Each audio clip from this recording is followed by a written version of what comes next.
Hello students, this is Prachi. Welcome to our channel. आज हम करने वाले हैं क्लास 9 साउंड चैप्टर की बैक एक्सरसाइज कंप्लीट। अगर आपको कोई भी पर्टिकुलर क्वेश्चन देखना है तो आप डिस्क्रिप्शन बॉक्स में जाकर टाइम स्टैम्प देख सकते हैं। वहाँ क्लिक करेंगे तो आपका क्वेश्चन वहीं से स्टार्ट हो जाएगा। ऑल्सो इससे पहले कि हमने इन टेक्स्ट भी कवर कर लिया है और सारे कॉन्सेप्ट्स की जो वीडियो है उन सब का लिंक डिस्क्रिप्शन बॉक्स में आप जाके प्लेलिस्ट गो थ्रू कर सकते हैं इस चैप्टर की।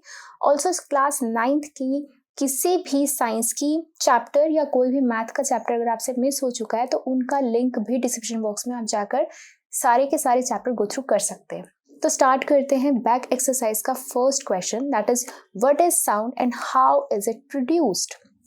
जिसके ऊपर पूरा का पूरा चैप्टर हमने पढ़ा है कि साउंड क्या है, एक तरीके की एनर्जी है ना, जो क्या करती है, जो एक सेंसेशन कॉज करती है। कौन सा सेंसेशन? हेयरिंग का, सुनने का सेंसेशन कॉज करती है। और कैसे प्रोड्यूस होती है? जब कोई भी चीज़ वाइब्रेट करती है। वाइब्रेशन से क्या होता है, उसके जो आसपास के पार्टिकल्स होते हैं वो कैसे मोशन में आ जाते हैं, वो भी वाइब्रेशन मोशन में आ जाते हैं। तो कभी इकट्ठे होते हैं कंप्रेशन, कभी लूज होते हैं तो रेयरफेक्शन। इस तरीके से कंप्रेशन रेयरफेक्शन करते करते हमारे ईयर तक वो आवाज़ पहुंचती है। तो इसको हम लिखेंगे कैसे? सिंपल वर्ड्स में। तो अब क्या कह रही है साउंड कि sound is a form of energy. Sound जो है एक एनर्जी की फॉर्म है जो कॉज करती है sensation of hearing in human ear, यानी कि जिससे एक सेंसेशन क्रिएट होती है जिसकी वजह से ह्यूमन ईयर जो है उसको सुन पाता है। साउंड कैसे प्रोड्यूस होती है? जब कभी भी ऑब्जेक्ट है वो एग्जीक्यूटिंग वाइब्रेशंस, यानी कि वाइब्रेशंस पैदा करता है। एंड फ्रिक्वेंसी जो होती है उन वाइब्रेशंस की वो ऑडिबल रेंज में होनी चाहिए, 20 हर्ट्ज टू 20 किलो हर्ट्ज, तभी आप उसे सुन पाएंगे। इससे कम की फ्रिक्वेंसी होगी तो नहीं सुन पाएंगे, इससे ज़्यादा की होगी तो भी नहीं सुन पाएंगे। तो साउंड एक एनर्जी की फॉर्म है जिससे हमारा ह्यूमन ईयर सुन सकता है और वाइब्रेशन से ही साउंड क्या है? प्रोड्यूस होती है। नेक्स्ट क्वेश्चन क्या कहता है? Second, describe with the help of diagram how compressions and rarefactions are produced in air near a source of sound. तो मैंने आपको जैसे बताया कि जैसे कोई चीज़ ऐसे मैं हिट करूँगी, वाइब्रेट होगी, तो उसके आसपास के जो नेबरिंग पार्टिकल्स हैं वो कैसे आ जाएंगे? वो कभी इकट्ठे तो कभी दूर, कभी इकट्ठे तो कभी दूर। तो मान लो यहाँ पे कोई एक लाउड स्पीकर है, ठीक है, यहाँ से जो है साउंड प्रोड्यूस हो रही है। अब इसके जो पार्टिकल्स होंगे ना, जो बाहर वाले पार्टिकल्स होंगे वो कैसे फॉर्म में आ जाएंगे? वो कुछ इस फॉर्म में आएंगे। तो हम पार्टिकल्स को कुछ इस तरीके से देखते हैं कि आसपास के जो एयर पार्टिकल्स हैं वो एक जगह पर इकट्ठे हो जाएंगे जैसे वाइब्रेट करेंगे, ठीक है, और कहीं पर क्या हो जाएंगे, वो वहाँ पर कम हो जाएंगे, यानी कि यहाँ उनकी डेंसिटी ज़्यादा हो जाएगी, यहाँ डेंसिटी कम, फिर डेंसिटी ज़्यादा, फिर डेंसिटी कम। जैसे मान लो वाइब्रेट होने के लिए आगे गए, तो आगे गए हैं तो एक साथ इकट्ठे हो गए, पीछे गए तो फिर यहाँ पर खाली स्पेस आ गया। तो इस रीजन को हम बोलते हैं कंप्रेशन। और जहाँ डेंसिटी कम, रेयरफेक्शन, जहाँ डेंसिटी ज़्यादा, कंप्रेशन रेयरफेक्शन, कंप्रेशन रेयरफेक्शन। और इस तरीके से हमारा ह्यूमन ईयर तक यहाँ पर सारी की सारी वाइब्रेशंस पहुँचती हैं, ठीक है। इसे हम क्या बोलेंगे? High density region, low density region, या फिर हाई प्रेशर रीजन या हाई लो प्रेशर रीजन। तो हाई प्रेशर भी कह सकते हैं, हाई डेंसिटी रीजन भी बोल सकते हैं। तो इस तरीके से ये एक डायग्राम है जिससे हमने बताया कि हाउ कंप्रेशंस एंड रेयरफेक्शंस प्रोड्यूस होती हैं एयर में near a source of sound. तो ये था आपका क्वेश्चन नंबर सेकंड। चलिए करते हैं question number third. Question number third क्या कह रहा है? Cite an experiment to show that the sound needs a material medium for its propagation. तो हमें एक एक्सपेरिमेंट दिखाना है जिससे हमें बताना है कि जो साउंड है उसको एक मीडियम चाहिए होता है उसकी प्रोपगेशन, यानी कि वो ट्रैवल करे तो उसके लिए हमें एक मीडियम चाहिए होता है। तो हम वो कैसे एक्सपेरिमेंट जो है हमने पहले भी पढ़ा था, एक बार फिर हम पढ़ते हैं। तो ये कुछ एक्सपेरिमेंट है, आप स्क्रीनशॉट ले सकते हैं, इसको हम समझते हैं अब क्या कर रखा है इसके अंदर। तो सबसे पहले तो हमने एक ये सेटअप क्रिएट किया है। इस सेटअप में क्या है, ये एक जार है, ठीक है, और यहाँ पे हमने लगा रखी है एक इलेक्ट्रिक बेल। इलेक्ट्रिक बेल को हमने कनेक्ट कर दिया बाहर बैटरी और की से, स्विच की से। और यहाँ है कॉर्क, ढक्कन है इसका, जिससे कि इसकी एयर अंदर बाहर नहीं हो सकती है। और यहाँ हमने लगा दिया है वैक्यूम पंप, ठीक है। वैक्यूम पंप का मतलब क्या होता है, हम इसको यहाँ बाहर से प्रेस करेंगे और अंदर की एयर बाहर आ सकती है। तो हमने एक्चुअल में क्या काम किया इसके साथ, हमने सबसे पहले क्या किया, ये सेटअप क्रिएट कर दिया और हमने इसकी स्विच की ऑन की, तो अंदर से इलेक्ट्रिक बेल की आवाज़ अच्छी खासी आई। फिर हमने क्या किया, वैक्यूम पंप से दबाया और इसकी एयर अंदर से बाहर निकाली। अब हमने फिर से स्विच ऑन किया। अब इलेक्ट्रिक बेल की जो आवाज़ थी ना, पहले से कम थी, फेंटर थी, यानी कि उससे पहले से लो थी। फिर हमने वैक्यूम पंप से फिर से किया और फिर से हमने चेक करी इलेक्ट्रिक बेल की, और फिर से आवाज़ पहले वाले से भी और भी कम थी, ठीक है। फिर हमने क्या किया, हमने सारी की सारी पंप से सारी हवा निकाल दी और अब हमने ऑन किया और इलेक्ट्रिक बेल की बिल्कुल भी आवाज़ नहीं आई, जिससे पता चल रहा है कि इसके अंदर जो पहले एयर थी which is a gaseous medium, वो ज़रूरी था साउंड की प्रोपगेशन के लिए।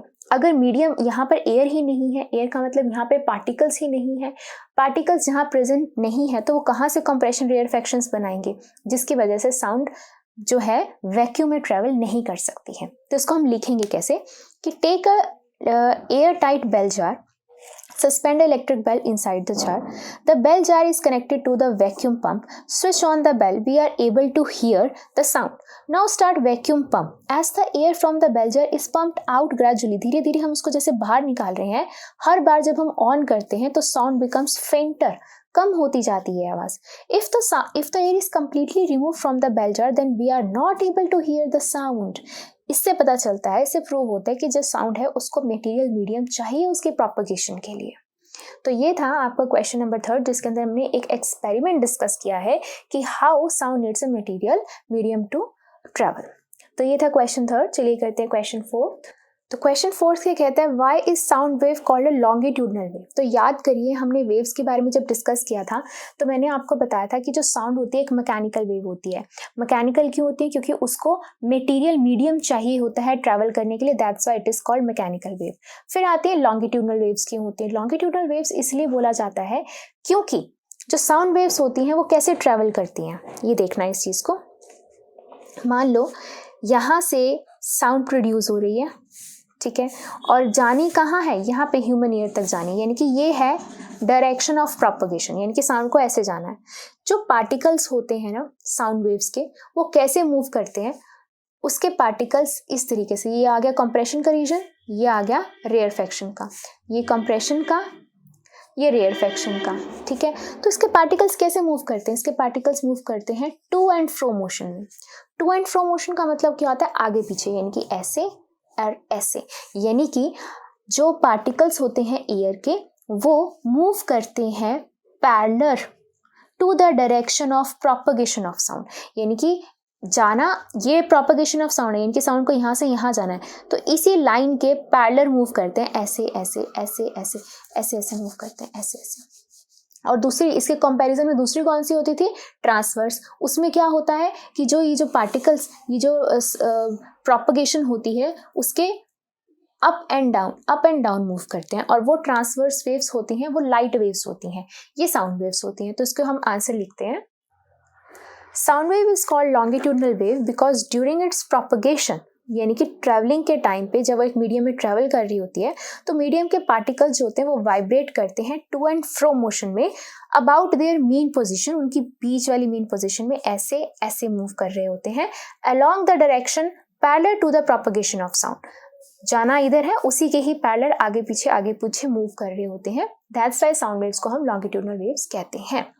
नेक्स्ट क्वेश्चन आता है 5th, which characteristics of sound helps you to identify your friend by his voice while sitting with others in a dark room। तो हमने साउंड की बहुत सारी कैरेक्टरिस्टिक्स पढ़ी थी, लाउडनेस पढ़ी थी, पिच पढ़ी थी, इंटेंसिटी पढ़ी थी, हमने क्वालिटी, टिम्बर सब पढ़ा था, ठीक है। तो लाउडनेस से क्या पता चलता है, क्या हम बता सकते हैं लाउडनेस से कम वॉल्यूम ज़्यादा वॉल्यूम है कि हाँ भी दो फ्रेंड्स दूसरे रूम में बैठे हुए हैं, वो आपस में बात कर रहे हैं, आप क्या बता सकते हो कि भाई कौन लाउडनेस है, कि किसकी लाउडनेस है किसकी कम है, नहीं। कैसे पता चलता है, उस चीज़ को, उस क्वालिटी को, उस करेक्टरिस्टिक्स को हम क्या कहते हैं, दिस इज कॉल्ड क्वालिटी या फिर timber. This is the characteristic जिससे हमें पता चलता है कि मान लो अगर दो सिंगर भी एक सॉन्ग में गा रहे होते हैं तो भी हमें पता चल जाता है ये वाली लाइन इस सिंगर ने गाई है और ये वाली लाइन इस सिंगर ने गाई है, and that characteristics of sound is quality या फिर टिम्बर। चाहे वहां पे 4 फ्रेंड्स भी क्यों ना बैठ जाए, आप चारों को आइडेंटिफाई कर सकते हैं, राइट। तो नेक्स्ट आता है आपके पास question 6, flash and thunder are produce simultaneously. Flash और थंडर यानी कि बिजली और जो गड़गड़ाहट होती है क्लाउड्स के अंदर वो एक साथ प्रोड्यूस होती है, लेकिन थंडर की जो आवाज होती है वो आपको कुछ सेकंड के बाद सुनाई देती है, लेकिन जो आपको फ्लैश होती है, जो बिजली चमकी है, वो आपको पहले दिख जाती है। क्यों? तो याद करिए, मैंने आपको पहले भी बताया था कि जो स्पीड ऑफ लाइट होती है वो कितनी होती है, 3 × 10⁸ मीटर पर सेकेंड। ये है लाइट की स्पीड, ठीक है। ऑन द अदर हैंड अगर हम साउंड की स्पीड की बात करते हैं तो 344 मीटर पर सेकेंड, ये 20 डिग्री सेल्सियस पे लगा लो, ठीक है। तो आप खुद सोचिए ये क्या है, ये है 3 लाख किलोमीटर। 3 लाख किलोमीटर चल रही है एक सेकंड के अंदर। 10 की पावर 8 है तो 10 की पावर 5 हो जाएगा किलोमीटर्स, तो यानी कि 3 लाख किलोमीटर एक सेकंड में चल रही है। और जबकि ये कितना चल रही है, 344 मीटर। 344 मीटर यानी कि 0.3 किलोमीटर, यानी कि आधा किलोमीटर भी नहीं चल रही एक सेकंड के अंदर, और वो 3 लाख किलोमीटर चल रही है। तो आप समझ सकते हैं कि स्पीड ऑफ लाइट जो होती है वो मैक्सिमम होती है और स्पीड ऑफ साउंड से ज़्यादा होती है। इस वजह से हमें स्पीड ऑफ लाइट की ज़्यादा होने की वजह से फ्लैश पहले दिखाई देती है और जो साउंड होती है वो बाद में। तो इसका आंसर हम कैसे लिखेंगे, तो हम कैसे लिखेंगे, the thunder is heard a few seconds after seeing the flash of lightning, क्योंकि जो स्पीड ऑफ साउंड है एयर के अंदर वो बहुत छोटी होती है, बहुत कम होती है then the speed of light. तो आप इसको यहाँ पर स्पीड ऑफ साउंड को ब्रैकेट में आप ये भी लिख सकते हैं कि स्पीड ऑफ साउंड थी 344 मीटर पर सेकेंड और स्पीड ऑफ लाइट कितनी होती है 3 × 10⁸ मीटर पर सेकेंड। तो ये था आपका क्वेश्चन नंबर 6। चलिए करते हैं क्वेश्चन नंबर 7। क्वेश्चन नंबर 7 क्या कह रहा है, a person has a hearing range from 20 hertz to 20 kilohertz. What are the typical wavelength of the sound waves in air corresponding to these two frequencies? Take the speed of the sound as 344 metre per second. तो यहाँ पर आपको एक person की range दे रखी है कि वो मिनिमम इतनी फ्रीक्वेंसी का सुन सकता है, मैक्सिमम इतनी फ्रीक्वेंसी का सुन सकता है। This is the Audible range, right. हमें इसके कॉरेस्पॉन्डिंग वेवलेंथ फाइंड करनी है और हमें देखना है कि जो स्पीड ऑफ साउंड है वो इतनी है। तो ये हो गई फ्रीक्वेंसी, वेवलेंथ निकालनी है, स्पीड ऑफ साउंड हमें दे रखी है। तो इन तीनों का क्या कनेक्शन था, क्या रिलेशन था, हमने पढ़ा था that is speed is equal to wavelength into frequency. तो हमने तीनों का ये कनेक्शन हमने पढ़ा था, ठीक है। Speed of wave is equal to wavelength into frequency, ये हमने कनेक्शन पढ़ा था। तो अब हम सबसे पहले यहाँ के लिए स्पीड हमें दे रखी है कितनी, 344 मीटर पर सेकेंड, ठीक है। वेवलेंथ हमने निकालनी है और फर्स्ट के लिए फ्रीक्वेंसी न्यू, तो न्यू याद होना चाहिए, स्पीड इज वी, वेवलेंथ के लिए हम लैम्डा यूज करते हैं और फ्रीक्वेंसी के लिए हम ऐसे रूठा हुआ वी यूज करते हैं, दैट इज न्यू। तो पहली जो फ्रीक्वेंसी हम ले रहे हैं वो ले रहे हैं 20 हर्ट्ज से कॉरस्पॉन्डिंग। सिमिलरली सेकंड के लिए कैलकुलेट करते हैं तो उसके लिए स्पीड वही है 344 मीटर पर सेकंड। लैम्डा इसके लिए भी निकालना है हमें और इसकी जो फ्रीक्वेंसी है वो है 20 किलोहर्ट्ज यानी कि 1000 हर्ट्ज, ठीक है।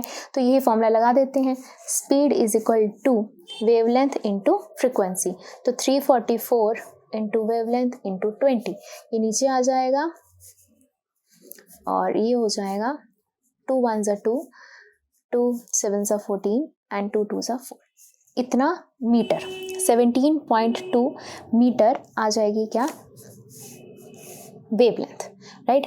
सिमिलरली इसको कैलकुलेट करते हैं, again v equals to lambda into nu, तो 344 लैम्डा निकालना है और इस बार कितना है 20,000, तो ये हो जाएगा 344 और ये हो जाएगा 20। मैं इसको ऐसे लिखती हूँ 2 एज इट इज और यहाँ पे ना 4 0 अलग लिख लेती हूँ सो दैट आपको ना इजी रहे कैलकुलेशन में। यहाँ हम लैम्डा निकाल रहे हैं, ठीक है। जब हम इसको कैलकुलेट करेंगे ये आ जाएगा 172, ठीक है। और नीचे 4 0 हैं तो 4 0 हैं तो हम क्या करेंगे, यहाँ पर 4 डिजिट छोड़ के, तो एक डिजिट, दूसरा डिजिट, तीसरा और चौथे के लिए क्या लगाते हैं 0, फिर पॉइंट लगाते हैं, ये इतने मीटर में आ जाएगा लैम्ब्डा।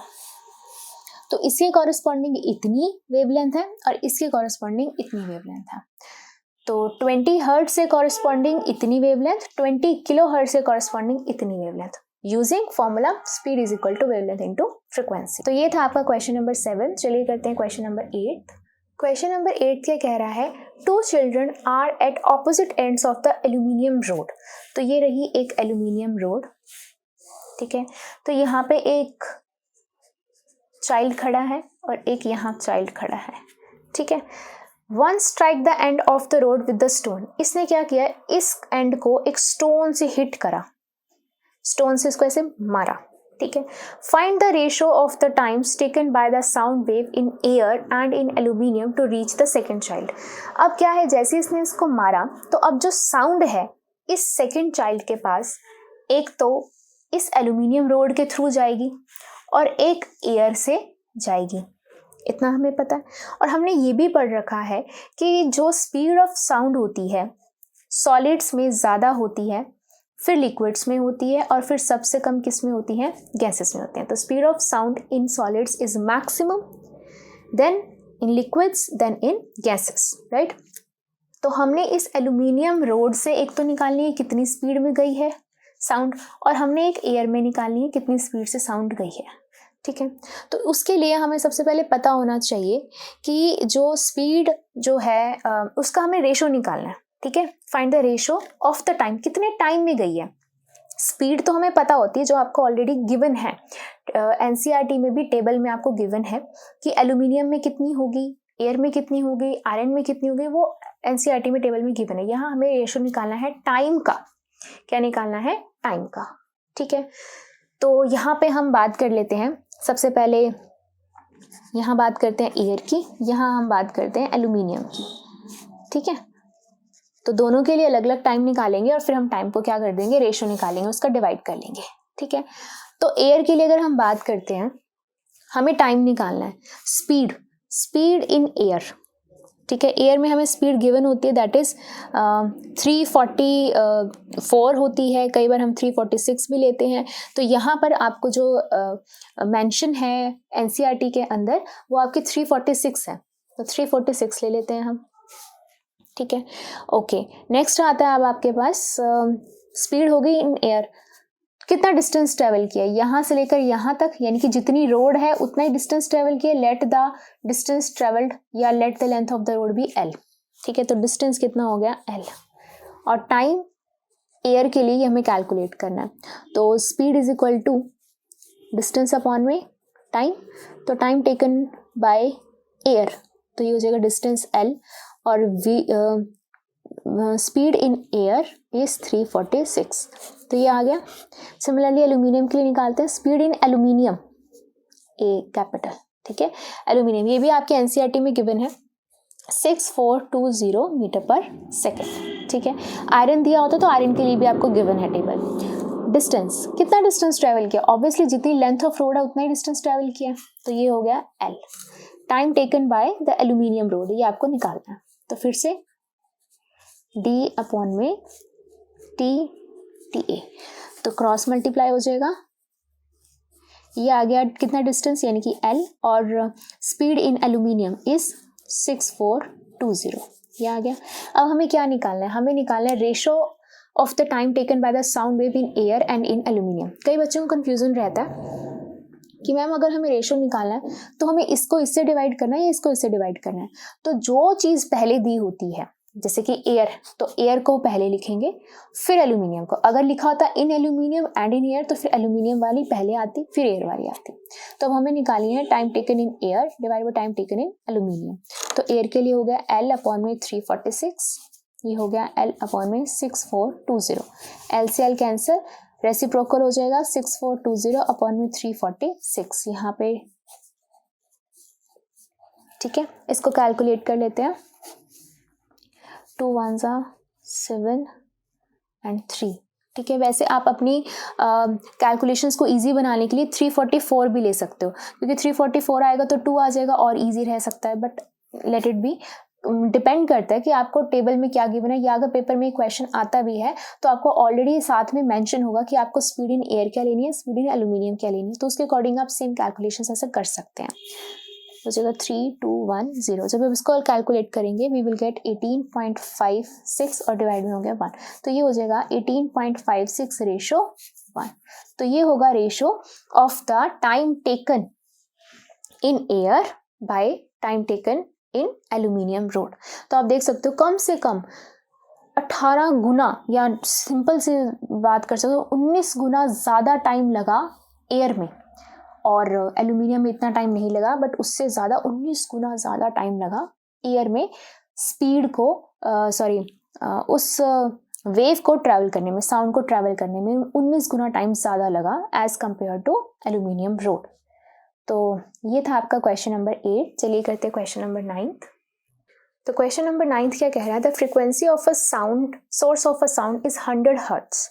ठीक है, how many time does it vibrate in a minute, कि किसी एक सोर्स ऑफ साउंड की जो फ्रीक्वेंसी है वो 100 हर्ट्ज है और वो 1 मिनट में कितना वाइब्रेट करेगी। आपको याद होना चाहिए, आपको पता होना चाहिए फ्रीक्वेंसी का मतलब क्या होता है। फ्रीक्वेंसी का मतलब number of vibrations per unit time, यानी कि 1 सेकेंड में कितना वाइब्रेट कर रही है, वही फ्रीक्वेंसी होती है। ठीक है, तो हम यहाँ पे फ्रीक्वेंसी को इलेबोरेट करके लिख देते हैं कि नंबर ऑफ वाइब्रेशंस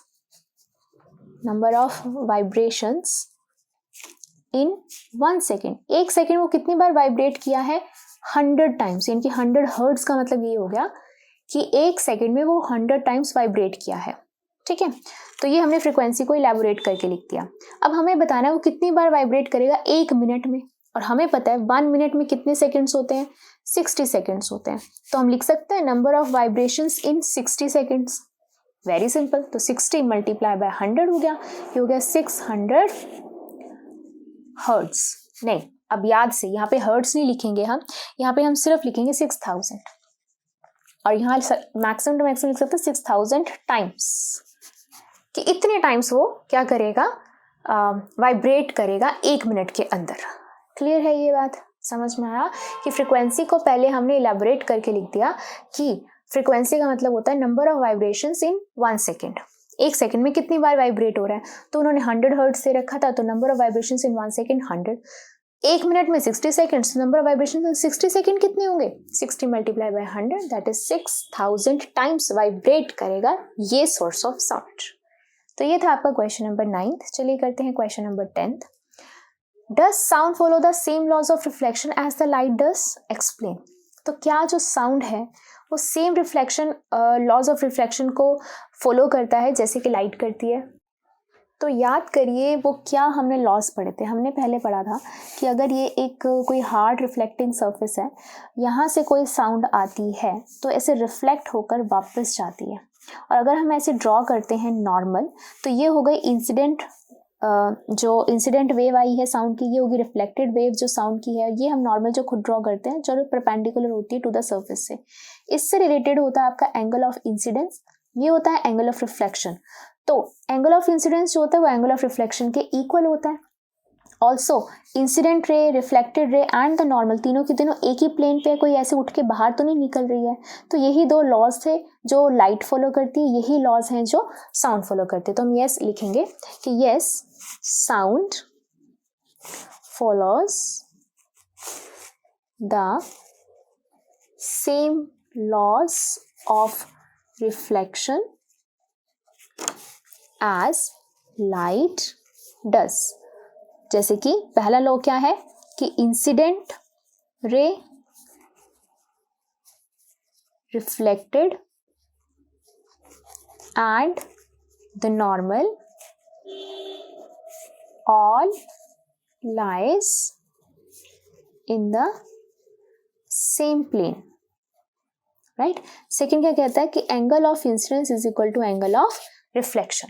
तो ये 2 लॉज जो लाइट फॉलो करती है वही लॉज जो है साउंड भी फॉलो करती है। तो ये था आपका क्वेश्चन नंबर 10th। चलिए करते हैं क्वेश्चन नंबर 11th। तो अब करते हैं question 11th। When a sound is reflected from a distant object, an echo is produced. जब एक साउंड किसी दूर ऑब्जेक्ट के साथ रिफ्लेक्ट करती है तब एको प्रोड्यूस होती है। Let the distance between the reflecting surface and the source of the sound production remain the same. Do you hear echo sound on a hotter day? क्या कह रहे हैं कि मान लो यहाँ पे कोई एक पर्सन खड़ा है, ठीक है, और यहाँ पे कोई एक रिफ्लेक्टिंग सरफेस है, इसने आवाज लगाई हेलो हेलो, तो उसको आवाज वापस सुनाई दी, हर डायरेक्शन में सुनाई दी, ठीक है, hello hello hello, that is echo, right. तो अब वो कह रहे हैं कि हमने जितना इसका डिस्टेंस था सब कुछ सेम रखा है, क्या अब इसको आवाज सुनाई देगी, उसको एको सुनाई देगी एक हॉटर डे में, जिस दिन गर्मी है, क्या उसको आवाज सुनाई देगी? तो सबसे पहले आपको पता होना चाहिए कि एको जो होती है उसकी एक कंडीशन है कि जो टाइम होना चाहिए ना, एटलीस्ट टाइम जो होना चाहिए उसका वो होता है 0.1 सेकेंड, यानी कि मिनिमम टू मिनिमम डिस्टेंस जो होता है, मिनिमम टू मिनिमम टाइम जो होता है एको प्रोडक्शन का, वो होता है 0.1 सेकेंड। इसका मतलब क्या है? 0.1 सेकेंड होता है persistence of hearing. Persistence of hearing का मतलब क्या है कि जैसे कि आप बात कर रहे हो, आप जब भी कोई बात कर रहे होते हो कि आपके कानों में वो जो आवाज़ होती है वो कम से कम 0.1 सेकेंड तक के लिए रहती है, तो उसे हम बोलते हैं परसिस्टेंस ऑफ हेयरिंग, ठीक है। आप 10th में जाओगे तो परसिस्टेंस ऑफ विजन भी होता है, ठीक है, तो वो कितना होता है, वो 1/16 ऑफ अ सेकेंड होता है, लेकिन वो आप डिटेलिंग आप 10th में पढ़ेंगे। तो अभी के लिए आपको पता होना चाहिए परसिस्टेंस ऑफ हियरिंग कि कोई भी साउंड जो होती है आपके कानों में 0.1 सेकेंड के लिए रहती है, ठीक है। तो जो एको है, आपने बोला वापस आई, तो या तो मिनिमम इतना टाइम हो या इससे ज़्यादा हो तो ही आपको एको सुनाई दे सकती है। अगर इससे कम टाइम होगा, ठीक है, 0.1 सेकेंड से कम टाइम होगा, तो क्या होगा, मान लो जो आवाज़ आ गई रिफ्लेक्ट होकर वो 0.05 सेकेंड के अंदर ही वापस आ गई, ठीक है। तो आप जो प्रोड्यूस कर रहे हो आवाज़, आपको तो इतने टाइम में सुनाई दे रही है, यहाँ अब तक सुनाई दे रही है, ठीक है, 0.1 सेकेंड तक सुनाई दे रही है, बीच में इतने टाइम पे आके आवाज़ पहली वाली वो चलेगी, तो वो क्या हो जाएगा, ओवरलैप हो जाएगा, ठीक है। जब कोई एक बात कर रहा होता है, उसके बीच में कोई और बात करने लग जाए तो आपको दूसरे की आवाज़ नहीं समझ में आती, नहीं सुनाई देती है। तो सेम चीज़ है कि हमारे कानों में जो पहली आवाज़ की हेयरिंग रहेगी वो इतनी टाइम के लिए रहेगी, बीच में इतने टाइम के लिए कोई आवाज़ आई, ठीक है, बीच में आई तो वो ओवरलैप हो जाएगी, हमें अच्छे से सुनाई नहीं देगी, राइट। तो मिनिमम टू मिनिमम टाइम कितना होता है एको का, 0.1 सेकेंड। लेकिन अगर हॉटर डे है, गर्मी ज़्यादा है, गर्मी ज़्यादा का मतलब क्या होता है, स्पीड ऑफ साउंड जो होती है तब बढ़ जाती है, राइट। स्पीड बढ़ने का मतलब क्या हुआ, टाइम उसको कम लगा। अगर साउंड की स्पीड बढ़ गई तो उसको जाने में और वापस आने में टाइम कम लगेगा, तो यानी कि 0.1 सेकेंड से टाइम कम लगेगा, वो ओवरलैपिंग हो जाएगी, तो आपको सुनाई नहीं देगी। तो इसको हम आंसर को लिखेंगे कैसे, तो हम लिखेंगे echo is heard if reflected sound is heard after production in 0.1 second, यानी कि जब जाके वापस आए 0.1 सेकेंड में तभी हमें एको सुनाई देती है। लेकिन हॉटर डे में क्या होता है, स्पीड ऑफ साउंड इंक्रीज कर जाती है विद इंक्रीज इन टेम्परेचर, सो जो साउंड होती है उसको लेस देन 0.1 सेकेंड लगते हैं, इसका मतलब एको विल नॉट बी हर्ड, तो एको सुनाई नहीं देगी। तो ये था आपका क्वेश्चन नंबर 11। चलिए करते हैं question number 12। Give 2 practical applications of reflection of sound waves. Sound waves की रिफ्लेक्शन के आपको क्या बताने हैं, प्रैक्टिकल एप्लीकेशंस बताने हैं। यहाँ हमसे सिर्फ 2 पूछे हैं, हमने बहुत सारे एप्लीकेशंस किए थे, तो एक बार हम देखते हैं। तो ये थे कुछ एप्लीकेशंस या uses of multiple reflection of sound के। क्या है, सबसे पहले है मेगाफोन्स हैं। मेगाफोन्स में क्या होता है कि जैसे कोई पर्सन यहाँ पर बोल रहा है तो उसकी जो वेव्स होती हैं वो क्या हो जाती हैं, बड़ी हो जाती हैं, जिससे उसका एम्पलीट्यूड बढ़ जाता है। एम्पलीट्यूड बढ़ने से लाउडनेस बढ़ती है। तो यहाँ पर्सन जो खड़ा हुआ बोल रहा है, एक तो उसकी आवाज़ बढ़ गई और एक पर्टिकुलर डायरेक्शन मिल गई उसको 100 लोगों तक अपनी आवाज़ पहुंचाने में। अगर ये मेगाफोन ना यूज़ करता तो सीधा एक आवाज़ पहुंचती, तो हर जगह पे वो एक थोड़े बहुत पर्सन सुनाई दे सकते हैं, 10% को अच्छे से सुनाई दे सकते हैं, बट पीछे के जो पर्सन बैठे होंगे उनको अच्छे से नहीं सुनाई देगी। अगर हम मेगाफोन यूज़ करेंगे तो उसकी लाउडनेस भी बढ़ेगी और एक प्रॉपर डायरेक्शन भी मिलेगी साउंड को। फिर सेकंड यूज़ आता है स्टेथोस्कोप का, जो डॉक्टर्स यूज़ करते हैं। जैसे कि मान लो ये पोर्शन हार्ट की तरफ या लंग्स की तरफ लगाया जाता है, तो वहाँ से जो भी बीट हो रहा है, जो भी आवाज़ आ रही है, वो इस पाइप के थ्रू मल्टीपल टाइम्स रिफ्लेक्ट होती हैं, ज़्यादा लाउडनेस बढ़ती है और ईयर तक हम उसको आराम से सुन सकते हैं। डॉक्टर आराम से वो हार्ट बीट सुनकर बताता है कि ये एबनॉर्मल है या नॉर्मल है, राइट। फिर आता है साउंड बोर्ड। साउंड बोर्ड्स क्या होते हैं कि जैसे कि मान लो ये ऑडिटोरियम है, आप मूवी देखने के लिए गए हो, यहाँ ऑडियंस है, यहाँ पर स्क्रीन है, तो क्या होता है आप लोगों को बैठे हो तो आप लोगों को लगता है कई बार आवाज़ पीछे से आ रही है, तो वो क्या होता है एक्चुअल में लाउड स्पीकर यहाँ लगाया हुआ है और लाउड स्पीकर ऐसे नहीं लगाया, उसका मुंह इधर कर रखा है, उसका मुंह इधर है और इधर लगा रखा है साउंड बोर्ड। तो जैसे लाउड स्पीकर की आवाज़ ऐसे जाती है, ऐसे फैल के इसके ऊपर पड़ती है और इसमें क्या होता है, ये इस शेप का होता है जिसकी वजह से टकराने के बाद ये पैरेलल जाती है इस तरीके से। जब ये वापस ऐसे पैरेलल की तरफ जाती है तो सारी की सारी ऑडियंस में आवाज़ ये फैल जाती है। बेशक स्क्रीन यहाँ लगी हुई है, लाउड स्पीकर बैक साइड पे लगा के साउंड बोर्ड से हर तरफ फैलाती हैं। तो ये हो गया multiple reflection of sound. Last आता है curved ceilings of conference hall. चाहे कॉन्फ्रेंस हॉल हो चाहे ऑडिटोरियम्स हो, एक पर्सन यहाँ बोल रहा है, लाउड स्पीकर यहाँ पे लगा हुआ है। लाउड स्पीकर अगर सीधा लगा होगा तो सिर्फ यहीं तक ही आवाज़ आ पाएगी। तो क्या है, अगर उसकी आवाज़ ऊपर की तरफ भी फैल रही है, अगेन ये पोर्शन कर्व्ड है, तो यहाँ से टकराने के बाद रिफ्लेक्ट बैक करेगी और वो सारी की सारी कहाँ पहुँचेगी, every corner of conference hall. तो जहाँ जहाँ भी लोग बैठे होंगे उनको हर को आवाज़ पहुँचेगी। तो ये थी 4, इन्होंने बोली 2, हमने बता दी 4 applications of reflection of sound waves. तो अब करते हैं क्वेश्चन नंबर 13। क्वेश्चन 13 जो है वो एक न्यूमेरिकल है और थोड़ा सा इंपॉर्टेंट है, इसको ध्यान से पढ़ेंगे। क्या कह रहा है, a stone is dropped from the top of a tower 500 metre high into a pond of water at the base of the tower. तो ये एक टावर है, ठीक है, जो 500 मीटर हाइट का है। यहाँ से एक क्या फेंकी गई है, एक स्टोन फेंकी गई है, ठीक है। तो यहाँ से ऐसे एक स्टोन फेंकी नीचे की तरफ और ये है नीचे वाटर है, ठीक है। तो ऊपर से स्टोन फेंकी नीचे की तरफ, नीचे वाटर है, बेस ऑफ द टावर में यहाँ पे फेंक दी गई स्टोन वो, ओके। तो when is the splash heard at the top, यानी कि अब ऐसे गिरेगी तो यहाँ से आवाज़ आएगी पानी की। वो जो पानी की आवाज़ आएगी, स्प्लैश की जो आवाज़ आएगी, वो हमें कब सुनाई देगी, यानी कि कितने टाइम में सुनाई देगी। तो एक पर्सन जो यहाँ बैठा है उसने स्टोन फेंकी, तो एक तो फेंकने का टाइम प्लस बाद में आवाज जाने का टाइम, तो ये टोटल टाइम लगेगा ऊपर आवाज पहुंचने में। तो हम यहाँ पे क्या लिखेंगे, total time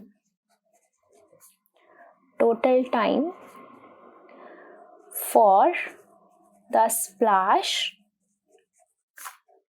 to be heard at the top, ठीक है। तो टोटल टाइम कौन सा होगा, एक तो time taken by stone to reach the bottom, इनके यहां तक पहुंचने में स्टोन को कितना टाइम लगा, ठीक है, plus time taken by sound, तो वापस ऊपर जाने में साउंड को कितना टाइम लगा, तो ये 2 टाइम हो गए। तो यानी कि एक तो हो गया T1 और ये हो गया T2, यानी कि हमें 2 टाइम्स निकालने हैं। पहला time taken by the stone to reach the bottom and second time taken by the sound to reach the top. तो हम सबसे पहले केस 1 निकालते हैं। Time taken by stone to reach the bottom, ठीक है। तो ऊपर से लेकर नीचे तक गिरने में उसको कितना टाइम लगा, राइट। तो एट मैक्सिमम हाइट हमें क्या दिया होता है, हमें पता है कि एट मैक्सिमम हाइट वो क्या थी, इनिशियली रुकी हुई थी, इनिशियल वेलोसिटी क्या हो गई उसकी 0 हो गई, ठीक है। तो इनिशियल वेलोसिटी हो गई उसकी 0, राइट। ऊपर से नीचे गिरते हुए acceleration due to gravity positive रहती है और वो हमें कितनी दे रखी है, 10 मीटर पर सेकेंड स्क्वायर। तो A या फिर G, तो 10 मीटर पर सेकेंड स्क्वायर दे रखा है, ठीक है। टाइम हमें निकालना है और ऊपर से लेकर नीचे तक स्टोन क्या ट्रैवल करके आई है, कितना डिस्टेंस ट्रैवल करके आई है, 500। तो यानी कि ये हो गया डिस्टेंस ट्रैवल, 500 मीटर हो गया, ठीक है। अब हमें क्या निकालना है, हमें T निकालना है। तो आप मुझे बताओ तीनों में से 3 इक्वेशंस होती हैं हमारे पास, तो 3 इक्वेशंस होती हैं हमारे पास। First one is v equals to u plus a t. Second क्या होती है आपके पास, s is equal to u t plus half a t square. Third क्या होती है आपके पास, 2as is equal to v square minus u square. और a क्या होता है, एक्सेलरेशन। यहाँ पे हम ग्रेविटी की बात करें तो यहाँ पे एक्सेलरेशन ड्यू टू ग्रेविटी लग जाएगा, a की जगह पे हर जगह g लग जाएगा। अब आप बताओ इन तीनों में से हम कौन सी इक्वेशन लगाए, u है, g है, s है और t निकालना है। यस, सेकेंड लगेगी हमारे पास, बस लगा देते हैं। तो s is equal to u t plus half g t square. Values put करते हैं और सॉल्व करते हैं इसको। तो s is 500, u0, t we have to calculate 10 and ये हो गया t का स्क्वायर। तो ये हो गया 5, ये हो गया t मल्टीप्लाई 0 इज 0, ये हो गया 500, ये आ गया 5t स्क्वायर। तो मल्टीप्लाई इधर आके क्या हो जाएगा, डिवाइड, तो ये आ गया 100, ये हो गया t का स्क्वायर। अब t का स्क्वायर है तो t कितना हो जाएगा, √100 which is equal to 10 seconds, यानी कि 10 सेकेंड्स आ गया आपका t1। हमने कैलकुलेट किया है t1, time taken by the stone to reach the bottom. ऊपर से लेकर नीचे तक स्टोन को आने में 10 सेकेंड लगे। अब हमने केस 2 निकालना है कि time taken by the sound to reach at the top. ठीक है, तो केस 2,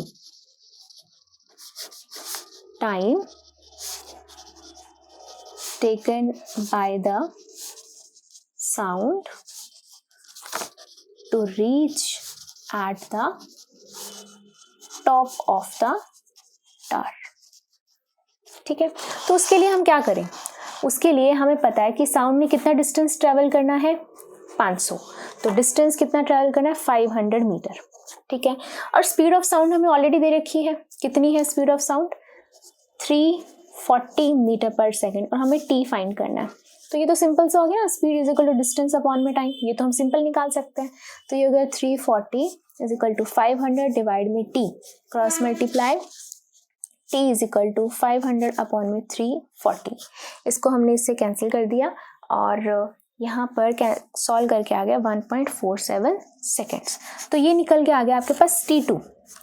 तो T2 निकल के आया 1.47, मतलब कि time taken by the sound to reach at the top of the tower. तो अब हमें टोटल टाइम बताना था कि एक तो स्टोन के आने का और साउंड के वापस ऊपर जाने का। तो क्या हो गया, T1 आ गया आपके पास 10 सेकेंड्स प्लस T2 आ गया आपके पास 1.47, तो टोटल कितना हो गया 11.47 सेकेंड्स। तो इतना टाइम लगेगा स्प्लैश को ऊपर सुनाई देने में। तो this is the total time taken by the stone to reach at the bottom and the sound to be heard at the top. तो ये था क्वेश्चन नंबर 13। चलिए करते हैं क्वेश्चन नंबर 14। क्वेश्चन 14 क्या कह रहा है, a sound wave travels a speed of 339 metre per second if its wavelength is 1.5 centimetre, find the frequency of the wave, will it be audible. तो हमें क्या दे रखा है, हमें बोल रखा है एक वेव है जिसकी आपको स्पीड दे रखी है, वेवलेंथ दे रखी है और फ्रीक्वेंसी हमें फाइंड करनी। तो एक वेव की स्पीड, वेवलेंथ और फ्रीक्वेंसी में हमने कनेक्शन पढ़ रखा है, क्या था, speed is equal to wavelength into frequency. ये हमने डिराइव भी किया था फॉर्मूला। तो आई होप आपने अभी तक वीडियोस देख ली होंगी। ठीक है, तो स्पीड हमें दे रखी है कि यहाँ पर कितनी, 339 मीटर पर सेकेंड। ठीक है, वेवलेंथ को हम लैम्डा से डिनोट करते हैं, वो दे रखी है आपको 1.5 सेंटीमीटर। बट प्रॉब्लम इज अगर ये मीटर्स में स्पीड है तो हमारी वेवलेंथ भी किस में होनी चाहिए, मीटर्स में होनी चाहिए। तो हम क्या करेंगे, इसको डिवाइड में 100, तो ये हो जाएगा 0.015 मीटर। एंड फ्रीक्वेंसी हमें निकालें, फ्रीक्वेंसी क्या होता है, रूठा हुआ v। ठीक है, तो दिस इज टेढ़ा सा v होता है, तो ये हमें फाइंड करनी है। ठीक है, और हमें बताना कि क्या ये ऑडिबल है। तो याद करिए ऑडिबल रेंज क्या होती है, मिनिमम होती है 20 हर्ट्ज और मैक्सिमम होती है 20,000 हर्ट्ज। यानी कि अगर फ्रीक्वेंसी इसके बीच में आती है, इस रेंज के बीच में आती है तो ह्यूमन ईयर उसको सुन सकता है। अगर फ्रीक्वेंसी इसके बीच में नहीं आएगी तो ह्यूमन ईयर इसको सुन नहीं सकेगा। ठीक है, तो अब कैलकुलेट करते हैं इसको। तो ये हो गया speed is equal to wavelength into frequency. Speed है 339, wavelength is 0.015 and frequency is nu. तो 339 ये आ जाएगा 0.015, पॉइंट हटाया ऊपर लगा दिया 1000। इसको जब हम कैलकुलेट करेंगे हमें मिलेगा 22600 हर्ट्स, ये आ जाएगी फ्रीक्वेंसी। ठीक है, अगर मैं इसको किलो में लिखती हूँ तो क्या आएगा 22.6 डिवाइड में 1000 कर देंगे ना इसको हम, तो किलो हर्ट्स आ जाएगा। ठीक है, तो हाँ, अब आप मुझे बताइए कि ये ऑडिबल है या नहीं है ऑडिबल। तो ये होता है 20 किलो हर्ट्स, है ना, 20 किलो हर्ट्स, लेकिन ये हो गया 22.6 किलो हर्ट्स, तो ये तो उससे ज़्यादा हो गई। तो हम क्या लिखेंगे, नॉट ऑडिबल, नॉट ऑडिबल। ये जो फ्रीक्वेंसी होगी ये ऑडिबल नहीं हो, क्योंकि इस रेंज के ऊपर चली गई है। अगर 20 हर्ट्ज से भी कम आती तो भी हम नॉट ऑडिबल लिखते, अगर इनके बीच में आती तो हम कहते हैं हाँ जी ये ऑडिबल है। तो ये था आपका क्वेश्चन 14। नेक्स्ट क्वेश्चन 15 क्या कहता है, what is reverberation, how it can be reduced. तो रिवर्बरेशन याद करिए, एक इसके लिए मैंने आपको छोटा सा एक हिंदी का वर्ड बताया था, दैट इज किसी भी आवाज का गूंजना, है ना। अब गूंजना क्या होता है आपको पता है, एको में जब आप सुनते हो, आपने हेलो बोला तो वो आपको कैसी आती है, हेलो हेलो हेलो, तो ये क्या हो गया, एको। लेकिन मान लो अगर जैसे आपको मेरी अब आवाज सुनाई दे रही है, नाउ यू, अब मैं दोबारा से मैं एक सेंटेंस बोलती हूँ और उसको मैं रिवर्बरेशन में बताती हूँ, हेलो हाउ आर यू।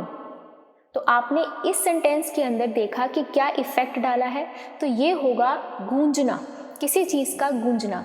अब ये गूंज जो आ रही है आपको, ये क्या है, एक तरीके से आवाज की ओवरलैपिंग है ना। ये आपको आवाज क्लियर नहीं सुनाई दे रही है, ये आपकी आवाज की ओवरलैपिंग आ रही है, तो उसे हम बोलते हैं रिवर्बरेशन। और ये आपको पता होना चाहिए, रिपीटेशन होती है साउंड की, ठीक है।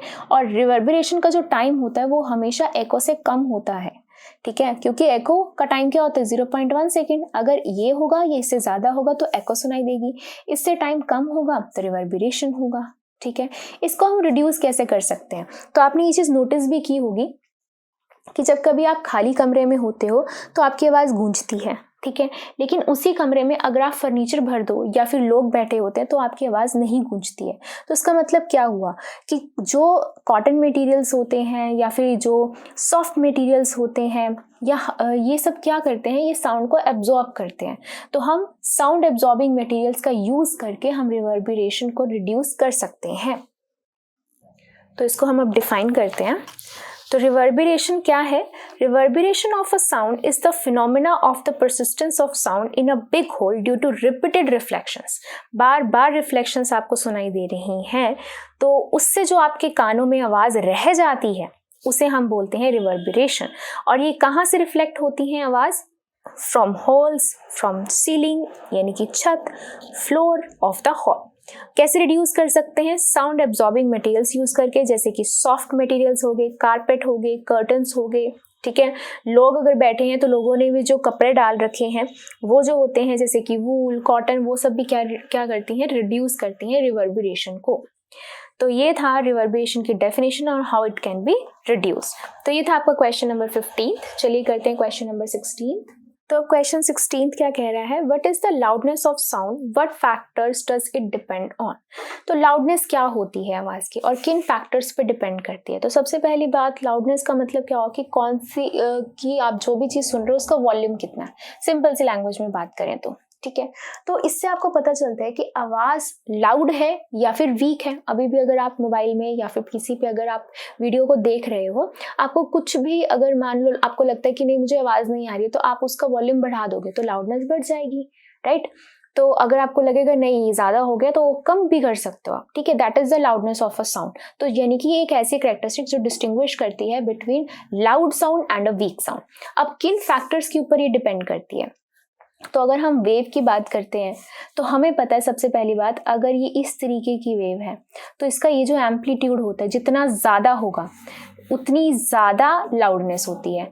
और अगर इसका वेव का एम्पलीट्यूड कुछ ऐसा है, यानी कि ये चीज़ है, यानी कि इसमें जो लाउडनेस है वो कम है, तो ये पोर्शन जितना ज़्यादा यानी कि एम्पलीट्यूड ज़्यादा लाउडनेस ज़्यादा, ये कम तो एम्पलीट्यूड कम। तो पहले हो गया फैक्टर एम्पलीट्यूड। फिर दूसरा फैक्टर क्या होगा, दूसरा फैक्टर आप कह सकते हो कि वाइब्रेशन। ठीक है, कि अगर आप किसी चीज को आराम से मारा तो वो कम वाइब्रेट करेगा, तो कम लाउडनेस, जोर से मारा तो ज़्यादा वाइब्रेशन, ज़्यादा लाउडनेस। तो वाइब्रेशन ऑफ साउंड पे भी डिपेंड करता है। ठीक है, और किस पे डिपेंड करता है, डिस्टेंस पे डिपेंड करता है। मान लो अभी आपने फ़ोन चला के यहाँ रख दिया और आप उठ के दूसरे रूम में चले गए, तो आपको वहाँ पे मेरी आवाज़ कम आएगी। लेकिन अगर आप इसी रूम में वापस आ जाते हो, फ़ोन को हाथ में पकड़ के बैठते हो, तो उतनी ही आवाज़ आपको लाउड सुनाई देगी। तो यानी कि distance from the sound source पे भी डिपेंड करता है। फिर और किस पे आ सकती है, यस, सेंसिटिविटी ऑफ ईयर पे आ सकती है। मान लो आप और आपका फ्रेंड दोनों ही बैठ के वीडियो देख रहे हो, एक को लगेगा कि यार आवाज़ कम है, थोड़ी बढ़ा, वो कहेगा, पहले वाला कहेगा यार ठीक तो अच्छा कुछ तो सुनाई दे रहा है, इससे ज़्यादा क्या सुनेगा, राइट। तो ईयर टू ईयर पे भी डिपेंड करता है, किसी को लाउडनेस कम, किसी को लाउडनेस ज़्यादा लगती है। तो इसको हम डिफाइन करते हैं और यही 4 फैक्टर्स को मैं लिख देती हूँ। तो loudness of sound is its characteristic due to which we are able to distinguish between कि आवाज़ कितनी लाउड है या आवाज़ कितनी वीक है। किन फैक्टर्स पे डिपेंड करती है, एम्पलीट्यूड पे, वाइब्रेशन ऑफ द पार्टिकल्स पे, डिस्टेंस कितनी दूर हो आप साउंड सोर्स से, और सेंसिटिविटी ऑफ ईयर पे, यानी कि पर्सन टू पर्सन। ठीक है, तो ये था आपका क्वेश्चन 16। चलिए करते हैं question 17। Explain how bats use ultrasound to catch a prey.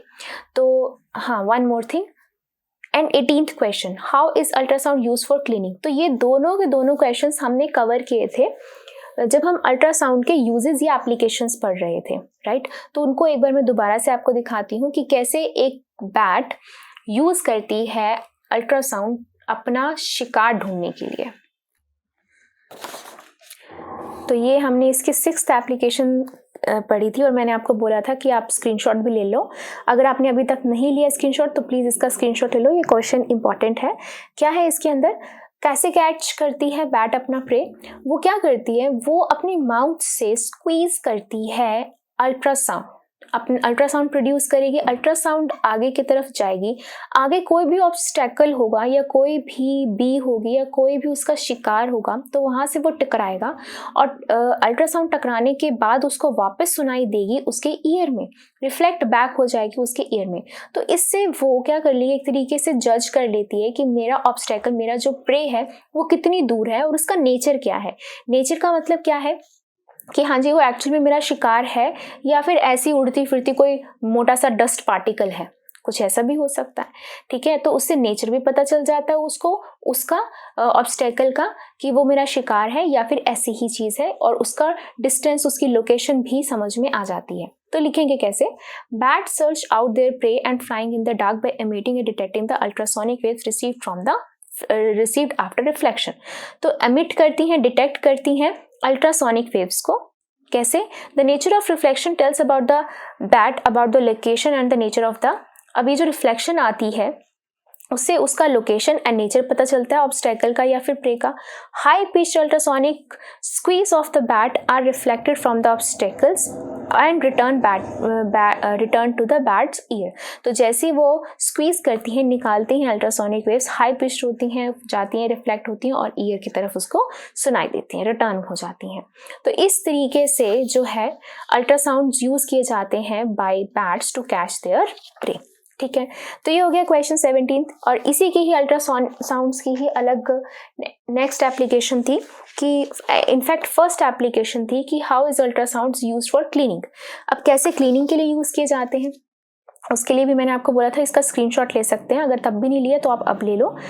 तो यहाँ पर क्या है, कैसे अल्ट्रासोनिक साउंड्स या अल्ट्रासाउंड्स को हम क्लीनिंग की तरह यूज़ करते हैं। तो देखो, कोई भी एक ऐसा मटेरियल जिसको क्लीन करना बहुत डिफ़िकल्ट है, मान लो यहाँ से मैं पानी भेजती हूँ तो प्रॉपर पानी भी जाएगा, कोई भी चीज़ अंदर डस्ट पार्टिकल चिपका हुआ पानी उसको क्लीन नहीं कर पाएगा।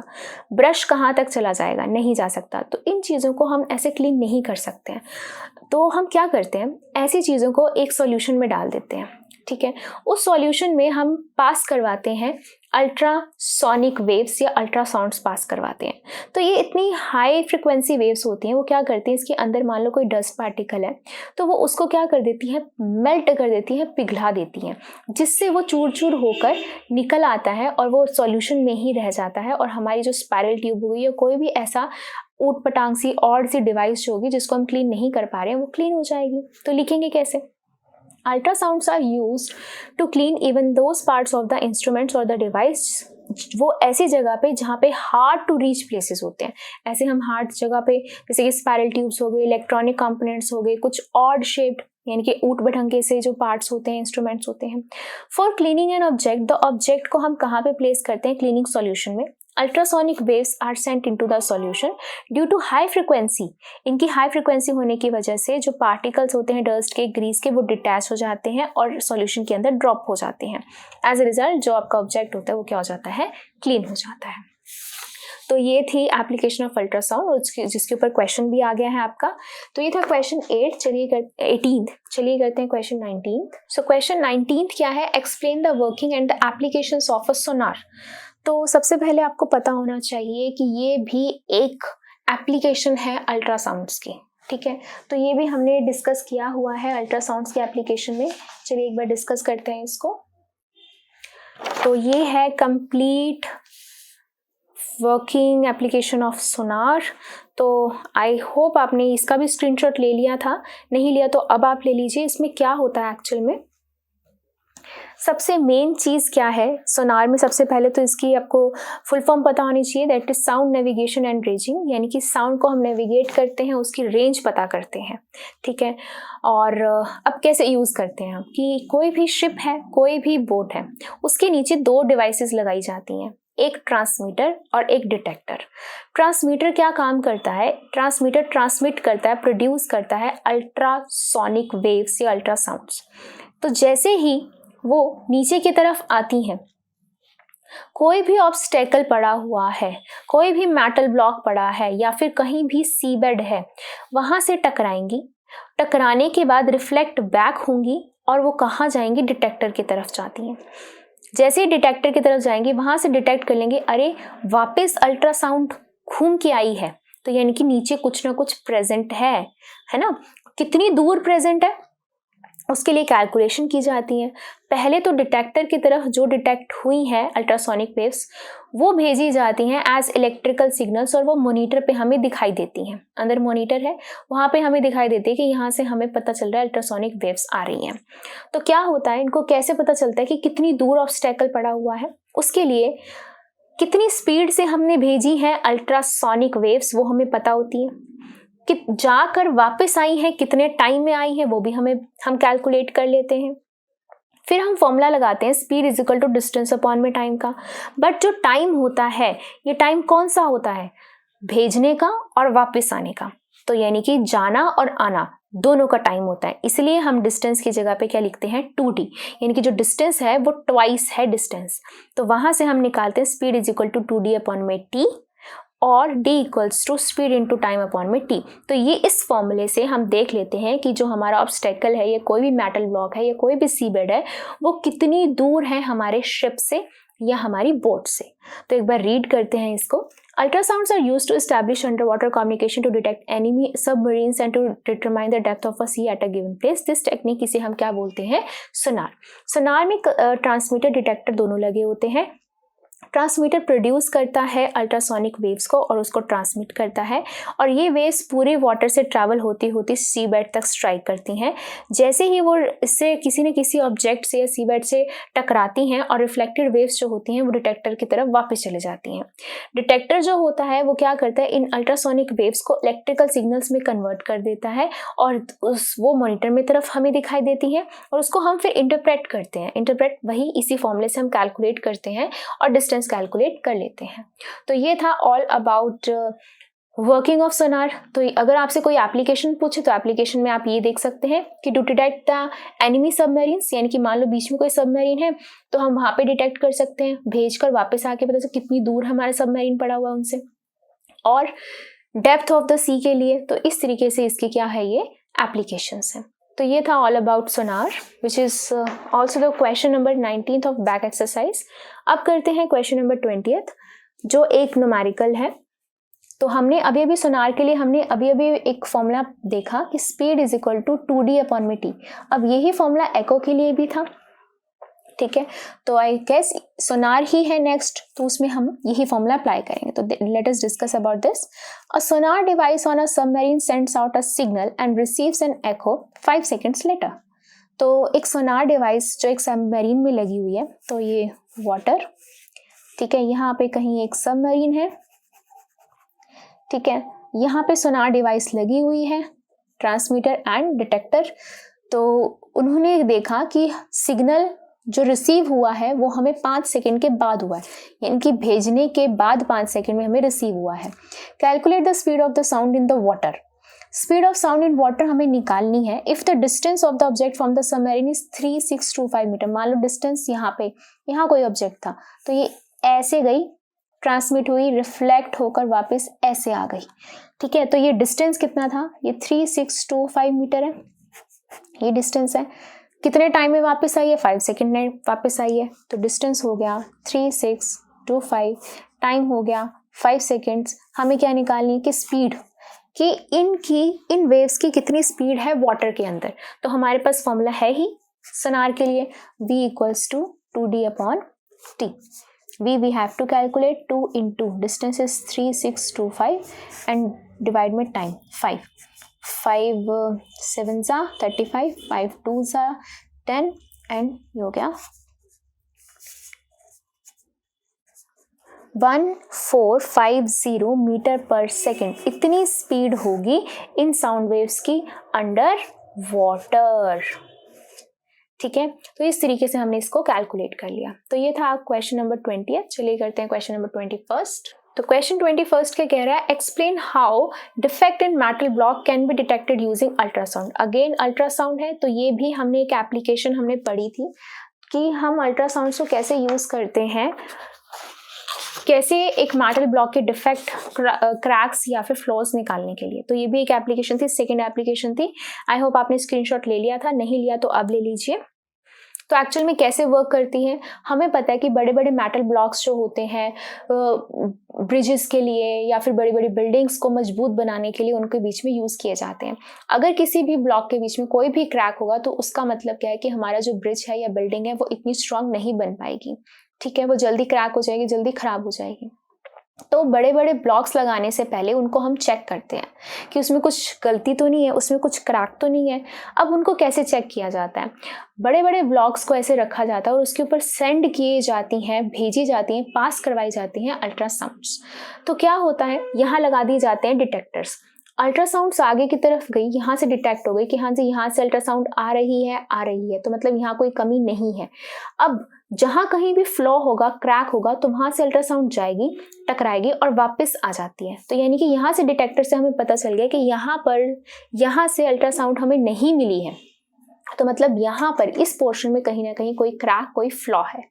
तो इसको हम लिखते कैसे हैं, मेटालिक कंपोनेंट डिफरेंट साइज के, शेप के यूज होते हैं construction of big structures, bridge, flyovers. To detect any crack हम क्या करते हैं, इन कंपोनेंट्स के ऊपर अल्ट्रासोनिक वेव्स को पास करवाते हैं. ये वेव्स ट्रांसमिट होती हैं, डिटेक्ट करती हैं, डिटेक्टर से होती हैं. अगर उनके अंदर कोई भी स्मॉल फ्लॉ या क्रैक है तो अल्ट्रासोनिक वेव्स जो होती हैं वहाँ से रिफ्लेक्ट बैक हो जाती हैं.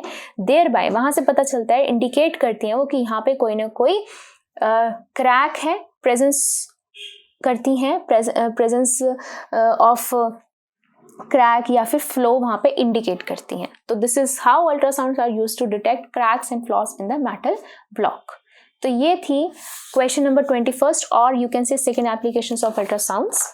अब करते हैं हम last question, that is explain how human ear works. तो इसके ऊपर मैंने अलग से एक वीडियो बनाई है, जो वीडियो है ही पूरी की पूरी ह्यूमन ईयर के ऊपर, जिसमें हमने डिटेलिंग में हमने वर्किंग पढ़ी है और किस तरीके से डायग्राम बनाया है मैंने वो भी बताया है.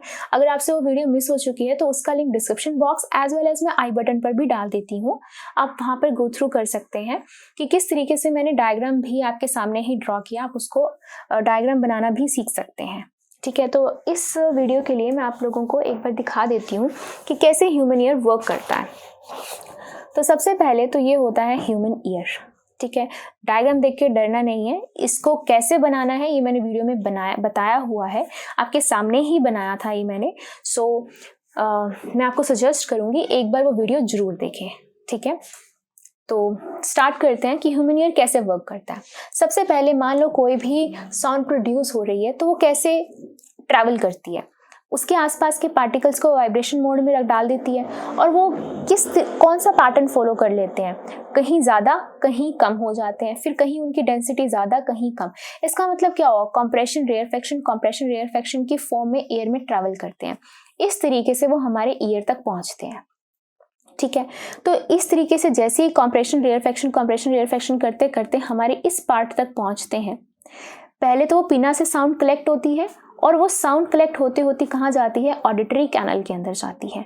फिर ईयर ड्रम यहाँ पे यानी कि कान का पर्दा, ये कंप्रेशन रेयरफेक्शन से ये कान का पर्दा जो होता है वाइब्रेट करता है। कैसे, जैसे ही कंप्रेशन पहुँचती है हाई प्रेशर तो ये अंदर की तरफ मूव कर जाता है, जैसे ही रेयरफेक्शन पहुँचती है लो प्रेशर तो ये बाहर की तरफ बाहर की तरफ मूव कर जाता है। तो इन आउट जैसे कंप्रेशन रेयरफेक्शन हो रही है, ये पर्दा इन आउट हो रहा है, यानी कि टू एंड फ्रो मोशन में आता है, यानी कि वाइब्रेशन क्रिएट करता है। तो ये वाइब्रेट होने लग जाता है ईयर ड्रम। अब ये तो हो गया हमारा आउटर ईयर की फंक्शनिंग, पीना कलेक्ट कर रहा है, ऑडिटरी नर्व की तरफ पहुंच रहा है और ईयर ड्रम वाइब्रेट कर रहा है। तो ये तीनों के तीनों हो गए हमारे आउटर ईयर के। फिर आता है हमारा मिडल ईयर, जिसके अंदर 3 बोन्स प्रेजेंट होती है, हैमर, एनविल एंड स्टिरअप।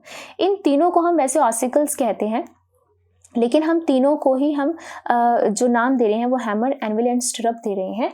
ये तीनों बोन्स का क्या काम होता है, ये हमारी पूरी बॉडी की सबसे छोटी बोन्स होती हैं।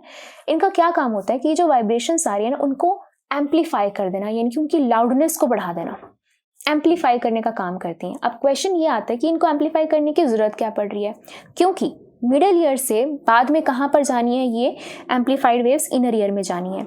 इनर ईयर में ये जो मैंने पर्पल से शो किया है ये एक तरीके से लिक्विड होता है। अब लिक्विड में साउंड का ट्रैवल करना थोड़ा सा, वाइब्रेशंस का ट्रैवल करना थोड़ा सा डिफिकल्ट हो जाता है। तो इस वजह से जैसे क्यों डिफिकल्ट हो जाता है, अगर मैं हाथ अपना एयर में घुमाऊं तो इजीली घुमा लूंगी, लेकिन अपना हाथ अगर मैं वाटर में घुमाऊं तो थोड़ा मुझे डिफिकल्ट लगेगा। तो इस वजह से इन तीनों का काम क्या है, जो वाइब्रेशन हो रही है उनको बढ़ा देना, सो दैट वो वाइब्रेशंस लिक्विड से ट्रैवल करती करती ये जो है इनर ईयर के कौन से वाले पोर्शन में, इनर ईयर के कॉक्लिया में आ जाए। Cochlea is a part of inner ear. ये कॉक्लिया क्या करता है, इस कॉक्लिया के पास स्पेशल सेल्स होते हैं। वो क्या करता है, ये जो वाइब्रेशन सारी होती हैं उनको कन्वर्ट कर देता है इलेक्ट्रिकल सिग्नल्स में, और इलेक्ट्रिकल सिग्नल्स को भेज देता है ऑडिटरी नर्व के थ्रू, कहाँ पर, ब्रेन में। और ब्रेन उस इलेक्ट्रिकल सिग्नल को कैसे इंटरप्रेट करती है, एज साउंड। तो इस पूरे जो मैंने गाथा गाई है इसको हम कैसे लिखते हैं, उसके लिए हम सबसे पहले डिफाइन करते हैं ह्यूमन ईयर को, कि human ear extremely sensitive device होती है जो प्रेशर वेरिएशंस यानी कि कंप्रेशन रेयरफेक्शंस को कन्वर्ट कर देती है इलेक्ट्रिकल सिग्नल्स में, और ये इलेक्ट्रिकल सिग्नल्स ऑडिटरी नर्व के थ्रू जाते हैं ब्रेन की तरफ। अब ये 3 पार्ट का होता है, outer ear, middle ear and inner ear. तो आउटर ईयर में 3 पार्ट्स होते हैं, pinna, auditory canal and tympanic membrane, जिसका दूसरा नाम है ईयर ड्रम, कान का पर्दा।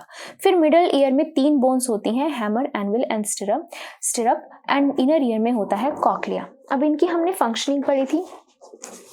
इनकी फंक्शनिंग्स के लिए आई होप आपने एक स्क्रीनशॉट ले लिया होगा, तो अब आप इसका भी स्क्रीनशॉट ले लें। पूरी की पूरी वर्किंग है ह्यूमन ईयर की, जो मैंने बोला है वही यहाँ पर हमने लिखा है कि जो पिना है आउटर ईयर का, वो साउंड को कलेक्ट करता है सराउंडिंग से। कलेक्टेड साउंड जो होती है ऑडिटरी नर्व के थ्रू कहाँ जाती है, ईयर ड्रम में। साथ के साथ मैं आपको दिखा भी देती हूँ। Pinna, collected sound goes from auditory canal, ठीक है, और कहाँ पे जाती है, रीचेज एट ईयर ड्रम। तो जैसे ही कंप्रेशन आती है, ईयर ड्रम जो होता है वो अंदर की तरफ मूव कर देता है, और जैसे ही रेयरफेक्शन आती है, सिमिलरली रेयरफेक्शन की वजह से, तो ये जो ईयर ड्रम होता है वो आउटवर्ड की तरफ मूव करता है। इस वे में ईयर ड्रम वाइब्रेट करता है। अब 3 बोन्स जो होती है मिडल ईयर की, वो एक लीवर अरेंजमेंट का काम करती है, यानी कि एक मशीनरी का काम करती हैं। जैसे ही वो वाइब्रेशंस को रिसीव करती हैं फ्रॉम इनर ईयर, वो उनको एम्पलीफाई कर देती हैं, यानी कि उनका एम्पलीट्यूड यानी कि उनकी लाउडनेस बढ़ा देती हैं। ठीक है, बहुत टाइम, सेवरल टाइम्स मैंने आपको पहले बताया था कितने टाइम्स, अगर आप अप्रॉक्सीमेटली बात करो तो 20 गुना बढ़ा देती हैं। ठीक है। ये एम्पलीफाइड वेव्स जो होती हैं उनको फिर से पास किया जाता है मिडल टू इनर ईयर। यहाँ से एम्पलीफाइड वेव्स कहाँ जाती हैं, मिडल से इनर ईयर की तरफ जाती हैं। इनर ईयर में एक कॉइल्ड ट्यूब होती है जिसे हम कॉक्लिया कहते हैं। कॉक्लिया इन प्रेशर वेरिएशंस को रिसीव करती है और कन्वर्ट कर देती है इनटू इलेक्ट्रिकल सिग्नल्स, और ये इलेक्ट्रिकल सिग्नल्स जो होते हैं वो ब्रेन की तरफ पहुँचाए जाते हैं विया, मतलब कि किसके थ्रू, ऑडिटरी नर्व के थ्रू, और ब्रेन जो होता है इन सिग्नल्स को इंटरप्रेट करता है एज साउंड। तो ये था all working of human ear. So this was the last question of this chapter. Thank you, that's all for this video.